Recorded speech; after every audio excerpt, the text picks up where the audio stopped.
Before hoses, sprinklers, and monthly water bills, gardeners faced drought with something far simpler. Pause. No pumps. No pressure. Just stones, laid carefully in a circle, doing quiet work year after year. These stone rings slowed wind, trapped moisture, cooled the soil, and guided every drop of rain straight to the roots. Plants survived heat waves, long dry seasons, and neglect, some gardens lasting 40, 50, even 60 years with little to no watering. This wasn't luck. It was patience. It was wisdom passed down by hands that respected the land. And today, we're bringing this forgotten method back, one stone at a time. When water was too precious to waste. Long before gardening became convenient, it was survival. There were no hoses coiled by the fence. No sprinklers ticking on at sunrise. No bills arriving every month to remind people how much water they used. There was only the land, the sky, and whatever rain came, sometimes weeks late, sometimes not at all. In dry regions where wells were few and rivers seasonal, water wasn't something you wasted. It was something you respected. Every drop carried effort. Every spill felt costly. So people learned to garden with intention, not excess. Farmers became quiet observers. They watched how wind moved across bare soil. They noticed how the sun baked exposed ground until it cracked. And over time, they saw a small but powerful pattern. Plants growing near stones stayed green longer. While nearby soil dried out and wilted, those plants held on. It wasn't superstition. It was science learned through patience. Stones did what tools couldn't. They shaded the soil during the hottest hours of the day, keeping roots cooler. At night, they released stored warmth slowly, reducing stress on young plants. They broke the force of wind, preventing precious moisture from being stripped away. And when rain finally came, stones guided water inward instead of letting it run off and disappear. What looked ordinary, rocks, scattered on the ground, became essential. Infrastructure, quiet, reliable, free. Over time, farmers stopped leaving stones where they fell. They placed them with purpose. Circles formed around plants, rings built by hand, not to decorate the garden, but to protect it. These stone boundaries became a promise. No drop of water will be wasted here. This way of gardening didn't depend on strength or speed. It depended on understanding, on working with the land instead of fighting it. People didn't ask, how do I get more water? They asked, how do I keep the water I already have? That question still matters today. Whether you garden in a dry climate, face rising water costs, or simply want plants that can survive missed watering days, the lesson is the same. The old growers weren't careless. They were careful. They trusted slow methods. They built systems that lasted longer than they did. What once looked like nothing more than stones on soil was actually wisdom in plain sight. And in a world where water is becoming precious again, that forgotten wisdom is worth remembering. The power of a simple stone circle. In a time before pumps, sprinklers, and irrigation schedules, gardeners learned that sometimes the simplest solutions are the most powerful. And nothing proved that better than a circle of stones. The method was simple. So simple that it could be overlooked by anyone seeking shortcuts. Stones were placed in wide rings around a plant or a small planting pit. No cement, no heavy machinery, no expensive tools, just hands, patience, and understanding where nature could be guided instead of forced. And yet, these quiet stone circles did remarkable work. First, they captured water. Rain that fell anywhere nearby didn't run off or vanish into cracks in the soil. The stones slowed the flow, letting droplets soak in gradually. Water was directed toward the roots, not wasted on empty soil. Every drop mattered, and every drop counted. Second, they shaded the soil. Heat from the sun was fierce, and exposed soil would bake under relentless days. Stones cast a subtle but consistent shadow, keeping the ground cooler. Moisture lingered where it was most needed, not evaporating into the air. Third, the stones acted as windbreaks. Dry winds that would normally steal water from shallow soil layers hit the stone circles first. The air slowed. Evaporation dropped. The roots were protected. What seemed like a simple rock became a tiny fortress for life underground. Fourth, the stones regulated temperature. Roots, buried in soil, are sensitive. Too much heat or cold can stunt growth or kill young seedlings.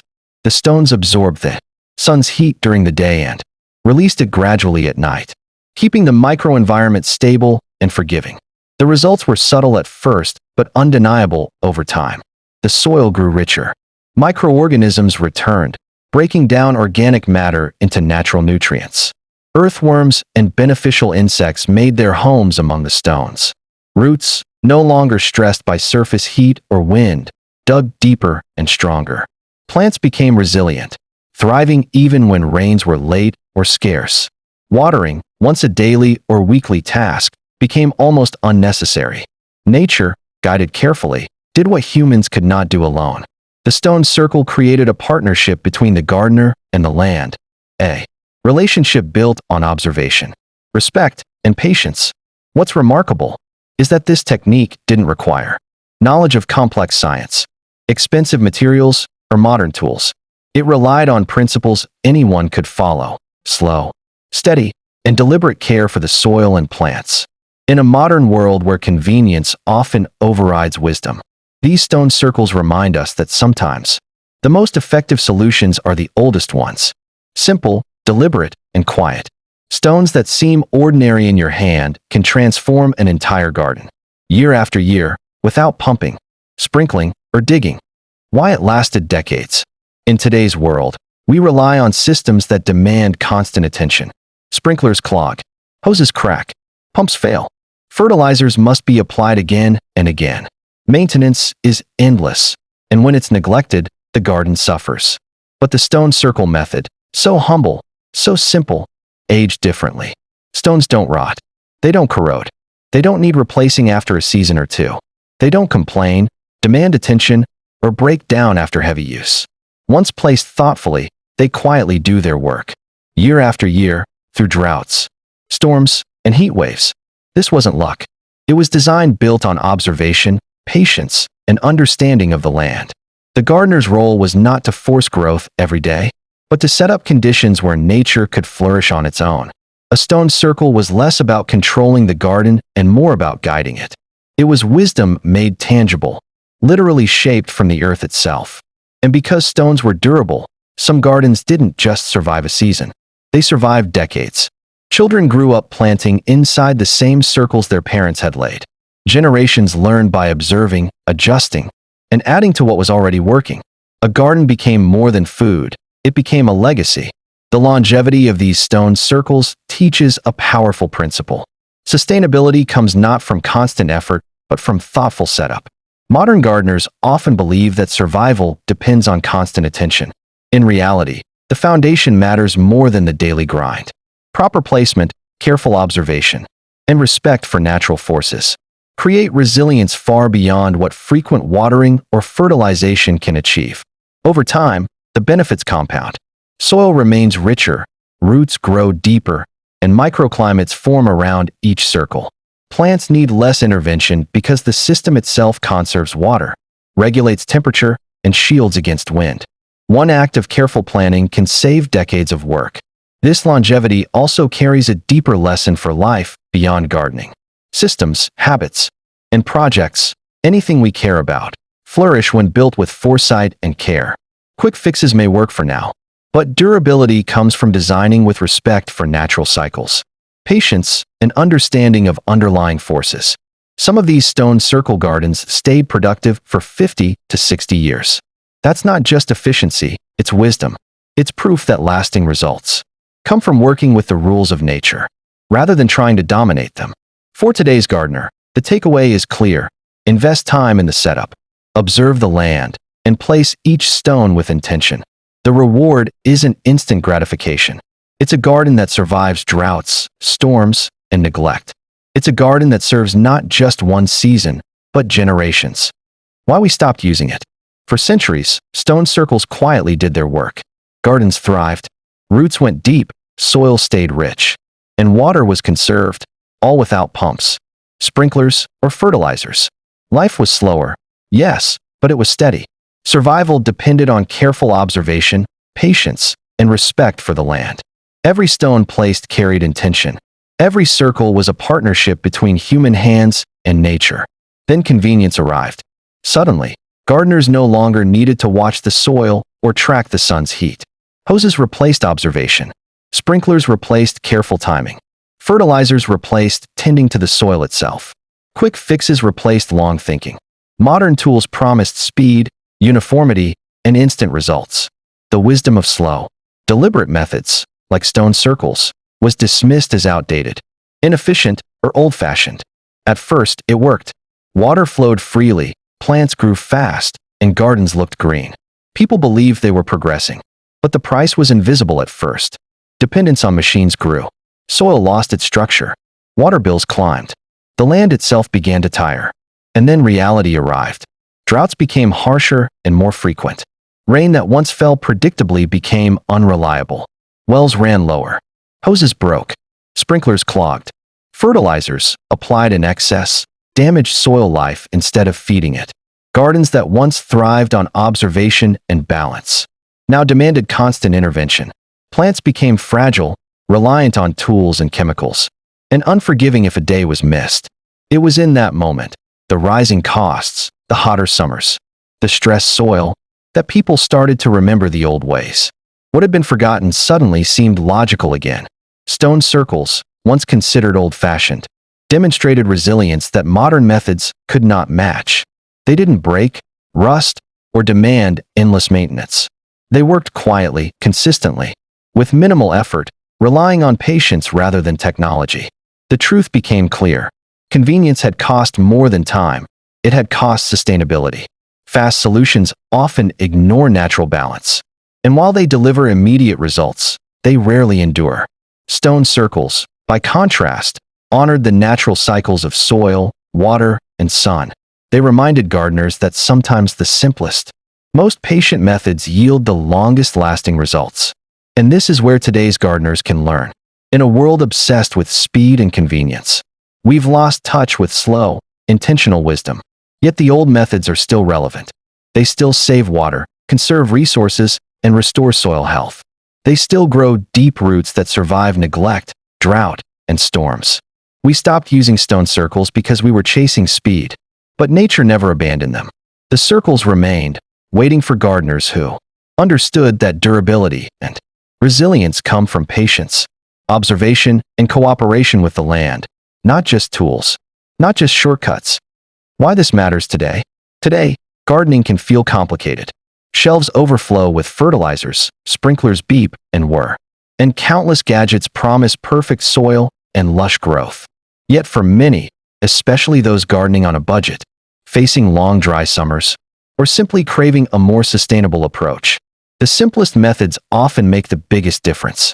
And that's where the stone circle comes in. This is not an idea stuck in history. It's a living, practical method that anyone can use today. It doesn't require technology, expensive tools, or a constant watering schedule. What it does require is something far more powerful: observation, patience, and respect for the land. A circle of stones, placed thoughtfully around a plant or small plot, quietly guides water where it is needed, shields the soil from sun and wind, and regulates temperature naturally. For gardeners in hot climates or areas where water is scarce, this is a game changer. Each stone captures and conserves moisture, giving roots a chance to grow deep and strong. Over time, the soil improves. Microorganisms, earthworms, and beneficial insects return, naturally enriching the garden without chemical fertilizers. Even if you forget to water for a few days or a week, the garden survives. The system works for you, quietly, reliably.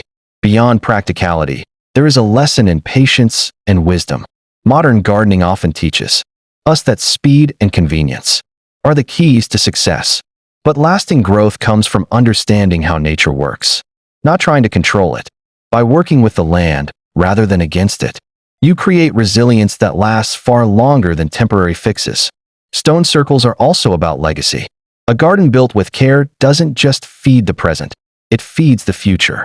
The same circles can support seasons of growth, teaching children and neighbors the value of observing, learning, and tending wisely. They are a reminder that some of the most effective solutions are quiet, deliberate, and often overlooked. And the best part? Anyone can start today.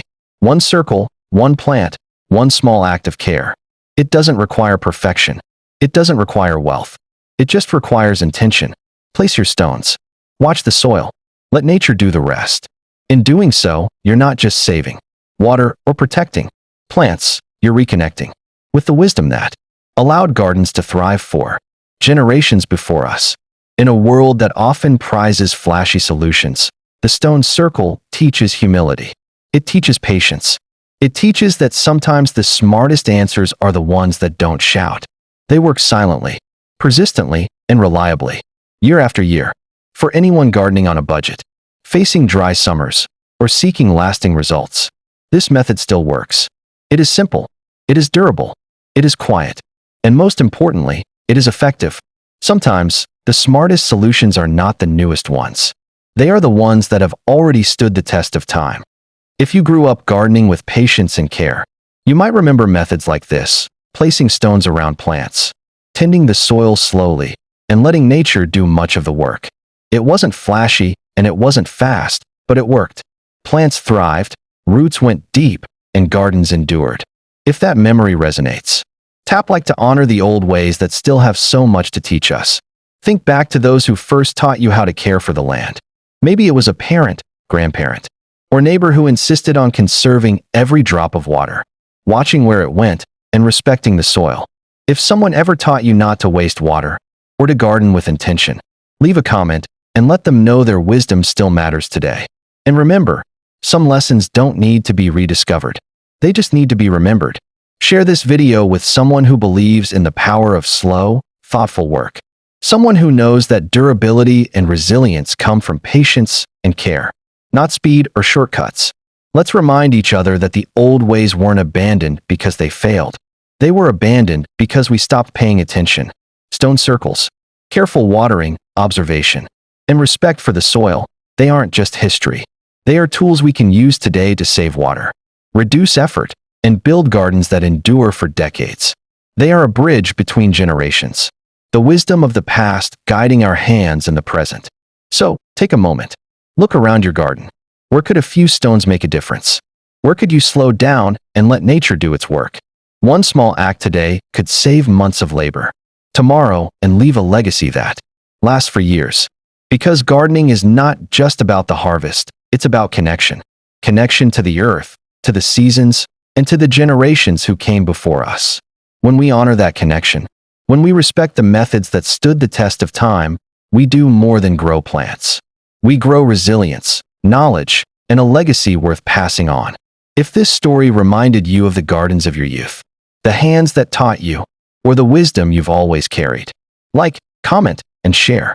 Let's keep these methods alive, not just as memories, but as practical, living tools we can use today. Some methods weren't abandoned because they didn't work. They were abandoned because we stopped noticing. Let's notice again. Let's care again. Let's grow again.